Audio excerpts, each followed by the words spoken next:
Hey guys what is up people, this Abhishek master teacher office at Vedantu. कैसी चले हो जिंदगी, कैसे हो मेरे शेरो शेरो, सब बढ़िया। वेलकम टू दी सेशन जहां पे हम फोड़ने वाले हैं मोशन चैप्टर को। आने वाले 10 से 15 मिनट के अंदर इस चैप्टर में जितने भी डेफिनेशन, जितने भी इंपॉर्टेंट टॉपिक्स हैं, ये मैं कवर अप करने वाला हूं, इंक्लूडिंग दी ग्राफ्स वाला, ठीक है, और सारे फॉर्मुलाज को भी। तो मेक श्योर करना कि इस वीडियो को एंड तक देखो और सारे कॉन्सेप्ट्स को रिवाइज कर लो। एग्जामिनेशन में जाने से पहले भी इस वीडियो को ट्रैवलिंग के दौरान देख लेना, so that your entire theory is completed with this, ठीक है। अगर आपको हर एक टॉपिक के ऊपर इन डेप्थ नॉलेज चाहिए, अगर आपने नहीं सीखा है अभी तक, तो बेटा डिस्क्रिप्शन में मैंने लिंक डाल दी है पूरे प्लेलिस्ट की, जो मैंने इस साल सबसे बढ़िया तरीके से रिकॉर्ड की हुई है। अगर आप उन सेशन को देखोगे तो मजा आ जाएगा, देखना जरूर। बहुत ही क्या कहते हैं, out of the book examples मैंने दिए हुए और वीडियोज भी है। साथ ही साथ वो मैं यहाँ पे कार्ड में भी डाल देता हूँ, चेकआउट कर लो। आगे बढ़ते हैं without spending any more time. And also one final thing, let me know in the comment section अगर आपको ऐसे ही videos, force and laws of motion, gravitation, work energy and power, और आपको चाहिए साउंड के लिए भी, ठीक है। Let me in the comment section, hit the like button, subscribe to the channel, all set to go, let's start right now, ठीक है। सबसे पहला जो टॉपिक इस चैप्टर में आता है that is called as distance. Now we all know what is distance, the total path covered by an object is basically called as the distance, है ना बेटा। इसमें कंफ्यूजन आपको नहीं होनी चाहिए। अब डिस्टेंस जो है नेगेटिव नहीं हो सकता है, आप नेगेटिव डिस्टेंस नहीं कवर कर सकते हो, जीरो हो सकती है, पॉजिटिव हो सकता है। उसके बाद आती है टॉपिक डिस्प्लेसमेंट। डिस्प्लेसमेंट क्या होता है? Displacement is the shortest distance between the initial and the final position of the object, ठीक है। अब ये हो सकती है नेगेटिव, जीरो एंड पॉजिटिव। ये दोनों डिफरेंस हो गए आपके डिस्टेंस और डिस्प्लेसमेंट का। एक और डिफरेंस ये है कि डिस्टेंस आपका स्केलर क्वांटिटी होता है और डिस्प्लेसमेंट आपकी वेक्टर क्वांटिटी होती है, लेकिन दोनों के यूनिट्स जो है वो मीटर ही होते हैं, ठीक है। अब आगे बढ़ते हैं to the next concept, which is nothing else but speed. Speed क्या होती है हम सब जानते हैं भाई, speed is nothing else but distance upon time. उसकी यूनिट होती है मीटर्स पर सेकंड और ये भी एक स्केलर क्वांटिटी होता है। फिर आती है टॉपिक की भाई एवरेज स्पीड क्या होती है। It is nothing but the total distance upon total time of an object, है ना। Total distance upon total time of an object is called as average speed, जिसका भी यूनिट मीटर्स पर सेकंड होता है। ये भी जीरो और positive हो सकती है, लेकिन नेगेटिव नहीं हो सकती है, ये भी स्केलर क्वांटिटी है। फिर आती है बारी आपकी एवरेज वेलोसिटी की। एवरेज वेलोसिटी से पहले समझते हैं कि वेलोसिटी क्या होती है। Velocity is nothing else but displacement upon time, जो अगेन मीटर्स पर सेकंड उसका यूनिट होता है। ये नेगेटिव हो सकती है, जीरो हो सकती है, पॉजिटिव हो सकती है, और ये एक वेक्टर क्वांटिटी है। एवरेज वेलोसिटी एक्जैक्टली इक्वल है, it is nothing else but total displacement upon total time taken, which is again having a unit of metres per second, can be negative, zero and positive, and that's a vector quantity. फिर आती है आपकी बात की uniform motion क्या होता है।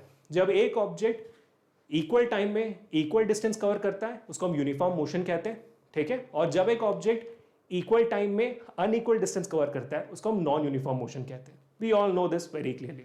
इसके बाद थ्योरेटिकली आपके पास एक लास्ट टॉपिक आती है called as acceleration, which is nothing else but the change in velocity upon time, that is it. और you can also call it as rate of change of velocity, जिसको हम a is equal to v minus u upon t के तरीके से note down करते हैं, और इसका यूनिट हो जाता है metres per second square. Acceleration भी आपका नेगेटिव, जीरो, पॉजिटिव हो सकता है, और ये एक वेक्टर क्वांटिटी है, ठीक है।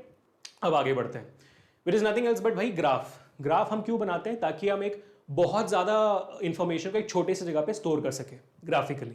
अब ग्राफ की बात करें तो आपके सिलेबस में दो ग्राफ्स हैं, वो है डिस्टेंस टाइम ग्राफ और वेलोसिटी टाइम ग्राफ। अब इन ग्राफ में से आपको मेजर क्वेश्चन इसलिए आता है कि भाई ग्राफ को आइडेंटिफाई करना होता है। चलो आइडेंटिफाई करने की कोशिश करते हैं। पहला जो ग्राफ आपका होता है डिस्टेंस टाइम ग्राफ, जिसमें आपका वाई एक्सिस में डिस्टेंस होता है और एक्स एक्सिस में आपका होता है टाइम, ठीक है। अब इस ग्राफ को अगर आप देखोगे आप क्लियरली समझ सकते हो कि भाई टाइम के साथ साथ प्रोपोर्शनली आपका डिस्टेंस भी बढ़ते जा रहा है। तो ये एक यूनिफॉर्म मोशन का ग्राफ है, जहां पे आपका ग्राफ लीनियर बना हुआ है 45 डिग्री पे, ठीक है। अब इसके अलावा मान लो आपको ग्राफ अगर डिस्टेंस अपॉन टाइम ग्राफ आपको ऐसे दिख रही है, तो आप इसको क्या बोलोगे? इसको नॉन यूनिफॉर्म मोशन ग्राफ बोलोगे, क्योंकि टाइम के साथ साथ डिस्टेंस कम ज्यादा होती जा रही है ना। It's not proportional. अगर ऐसा ग्राफ बना तब भी ये आपका नॉन यूनिफॉर्म मोशन ग्राफ होगा। You got the idea. अब मान लो आपका डिस्टेंस टाइम ग्राफ ऐसे बन रहा है, जहां पे आपका जो ग्राफ बना हुआ है, कर्व जो बना हुआ है, वो पैरेलल टू एक्स एक्सिस है। तो इसको आप क्या कहोगे? इसका मतलब बहुत सिंपल होता है कि भाई डिस्टेंस यहां पे कांस्टेंट रहेगी, वक्त के साथ डिस्टेंस नहीं बदल रहा है। वक्त के साथ अगर डिस्टेंस नहीं बदलता है, इसका मतलब है कि आपका ऑब्जेक्ट स्टेशनरी है, रेस्ट पे है, मूव नहीं हो रहा है, ठीक है।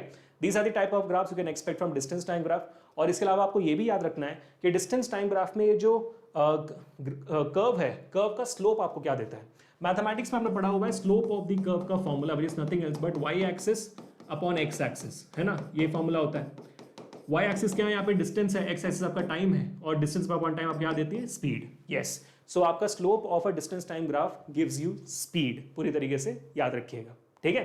और इसको निकालने के लिए आप फॉर्मूला ग्राफिकली इस्तेमाल y axis upon x axis कर सकते हो, या तो y2 minus y1 upon x2 minus x1 कर सकते हो, जहां पे y2 y1 x2 x1 coordinates हैं ग्राफ के। ठीक है, हो गया। अब आगे बढ़ते हैं। फिर समझना है कि भाई वेलोसिटी टाइम ग्राफ क्या होती है। Velocity time graph is exactly equivalent to your distance time graph. यहाँ पे लेकिन y एक्सिस में आपकी वेलोसिटी होती है मीटर्स पर सेकंड में, और टाइम आपका सेकंड्स में होता है x एक्सिस पे।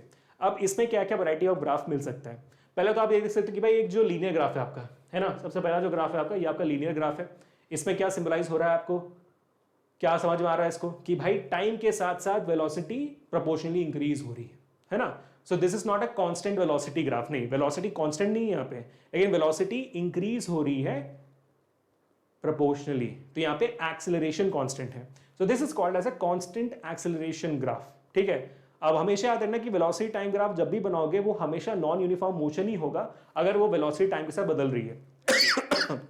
एक्सक्यूज मी, क्योंकि यूनिफॉर्म मोशन में स्पीड कांस्टेंट होती है, वेलोसिटी कांस्टेंट होती है, क्योंकि आप इक्वल डिस्टेंस कवर करते हो इक्वल टाइम में, तो speed is always equal, velocity is always equal. लेकिन वो नॉन यूनिफॉर्म मोशन ग्राफ में नहीं होता है। वेलोसिटी, अगर वेलोसिटी आपकी बदल जाती है तो भाई साहब वो नॉन यूनिफॉर्म मोशन हो जाएगी, because you will be covering unequal distances in equal intervals of time. कहीं पे ज्यादा स्पीड कर लिया, कहीं पे ज्यादा वेलोसिटी होगी तो जल्दी डिस्टेंस कवर कर लिया, कहीं पे स्लो हो गए तो डिस्टेंस ज्यादा कम कवर कर लिया। Get the idea. तो ये कांस्टेंट एक्सेलरेशन ग्राफ है, non uniform motion constant acceleration graph. अब मान लो आपका ग्राफ ऐसे आ रहा है, what will this called as, यहाँ पे आपकी वेलोसिटी कम हो रही है वक्त के साथ, सो this is constant D acceleration graph, again non uniform motion. अब मान लो वेलोसिटी टाइम ग्राफ में आपको एक ग्राफ ऐसे मिल जाती है पैरेलल, इसका मतलब क्या होगा भाई, ये तो सिंपल है कि वेलोसिटी आपके वक्त के साथ नहीं बदल रही है। तो जब वेलोसिटी आपके वक्त के साथ नहीं बदलती है तो उसको क्या कहते हैं, उसको हम यूनिफॉर्म मोशन कहते हैं। और ये graph indicates excuse me, this graph indicates uniform motion in the case of velocity time graph। ये सारी चीजें आपको ग्राफ से रिलेटेड। अब इसके बाद इसके जो फॉर्मूला से जो आपको एग्जामिनेशन में आ सकते हैं, इस चैप्टर से भी और force and laws of motion chapter से भी, that are called as the equations of motion. सबसे पहला इक्वेशन ऑफ मोशन आपको आता है, what is that is v is equal to u plus at।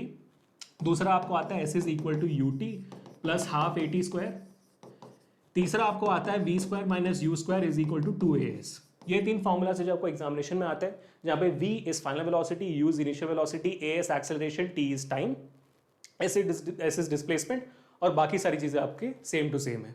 आपको इन फॉर्मूला का इस्तेमाल करके कोई ना कोई चीज निकालनी होगी। अब इसमें पूरे तरीके से देख सकते हो कि भाई हर एक फॉर्मूला में 4 वेरिएबल्स हैं, मिनिमम सारे फॉर्मूलास में 4 वेरिएबल्स हैं, v u a t, s u t a, v u a s, सब में 4 वेरिएबल्स हैं, जिनमें से आपको 3 वेरिएबल्स दे दिए जाएंगे और आपको चौथा निकालना होगा, या तो 2 वेरिएबल्स दे दिए जाएंगे और कुछ और इन्फॉर्मेशन होगी जिसके थ्रू आपको तीसरा वेरिएबल मिलेगा, और उस तीसरे वेरिएबल को यहाँ पर डाल के आप चौथा वेरिएबल निकाल सकते हो। हमेशा इसी बेसिस में आपके क्वेश्चंस होंगे, इसको दिमाग में रखना। आखिरी चीज जो आपके एग्जामिनेशन में आती है कि भाई भूल गया मैं, सॉरी, वेलोसिटी टाइम ग्राफ का स्लोप आपको क्या देता है। भाई स्लोप का फॉर्मूला क्या हुआ दोबारा, स्लोप का फॉर्मूला होता है y axis upon x axis. यहाँ पे y axis velocity, x axis time है, क्या होता है v upon t acceleration.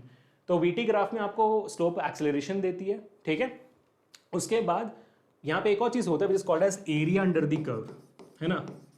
Area under the curve क्या होती है भाई, ये जो आपका ग्राफ बना हुआ है, अगर इसका एरिया इस कर्व के अंदर के एरिया में निकालो तो मुझे क्या मिलेगा, वो मुझे मिलेगा इस केस में डिस्प्लेसमेंट, याद रखना, ठीक है। अब आगे बढ़ते हैं to the last topic called as uniform circular motion. जब एक ऑब्जेक्ट आपका सर्कुलर मोशन में होता है तो वहां पे आपकी स्पीड कांस्टेंट हो सकती है। आप ये कह सकते हैं कि आपका जो दोस्त है वो 20 मीटर पर सेकंड के स्पीड से चक्कर लगा रहा है ग्राउंड का, तो उसकी स्पीड वहां पे कांस्टेंट है, लेकिन क्या भाई वहां पे उसकी वेलोसिटी कांस्टेंट है?